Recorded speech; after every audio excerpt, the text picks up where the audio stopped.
under this new constitution, the whole idea of independence needs to be relooked into, Mr. Speaker, in this country. How independent are independents in this house? We know when they come here, they align with who? These are the same independents, even though even now it is broad-based, after the new election, they joined the other side. Some of us were with us. They left us at night, not even during the day. I called them, I told them, where have you gone? They told me we are in Karen. Karen where? Where the new president is. Oh, I told them, we shall meet later. So we need to exercise, we need to look into this matter of independence, generally, Mr. Speaker. You cannot be independent when you want committees, but when there are serious, fundamental issues of the country, you are not independent. You are either with the minority or you are with the majority, Mr. Speaker.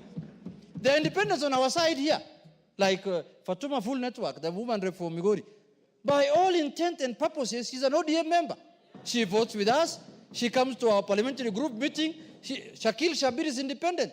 By all intent and purposes, he's an ODM member, Mr. Speaker. So just say your member did not get the lucrative committees that members are looking for, either budget committee, transport committee, and everybody cannot get. But the whole issue of independence, Mr. Speaker, in your ruling, my plea to you now in your ruling is that go broader, Mr. Speaker, and relook at the whole issue of independence. How independent are they, Mr. Speaker? With those few remarks, Mr. Speaker, I submit.